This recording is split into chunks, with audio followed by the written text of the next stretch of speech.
I never installed the app, and honestly, I already knew why. Because I watched my kids outsmart every parental control I've ever tried to put on their devices. Passcodes cracked, VPNs installed, workarounds found before I even knew that there were workarounds.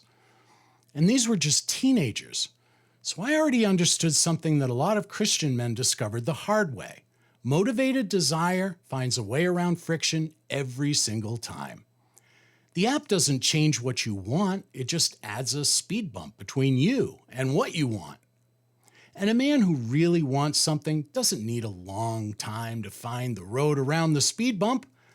So the accountability software gets installed and then quietly uninstalled and then reinstalled after the guilt sets in, and then the workaround, and then uninstalled again.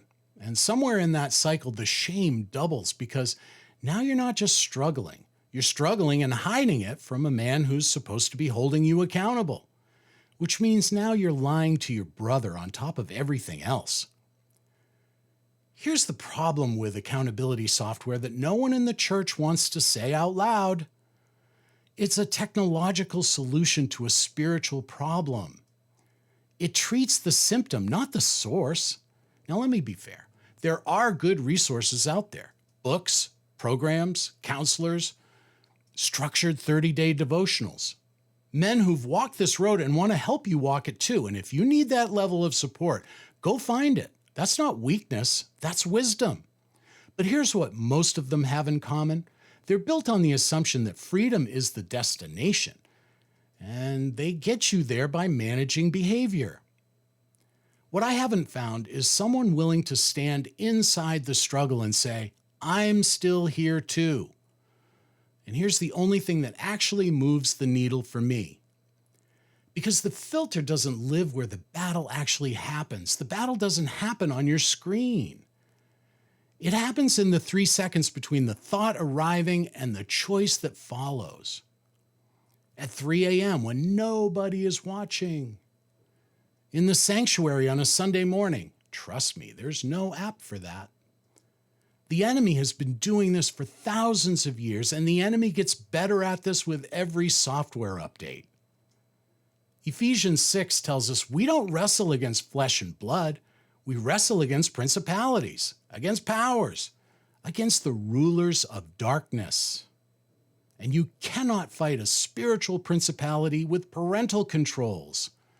The enemy's been doing this since the beginning. And he's never once needed a workaround because he already lives on the inside of the problem. So what's the answer? I'll be honest with you.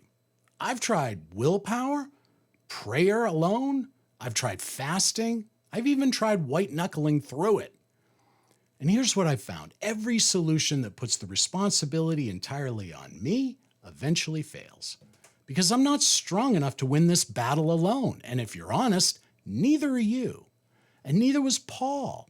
And neither was David. And neither was Peter. The men God used most powerfully were men who understood that their own strength was never going to be enough. Apart from me, Jesus said, you can do nothing. Not, you'll struggle more. Not, things will be harder. Nothing. Which means the answer isn't a better app. It isn't stronger willpower. It isn't a more rigorous accountability system. It's something else entirely, and that's what we're going to talk about tomorrow. This is our secret war, and in this battle, it's never been more important to stay connected to Him.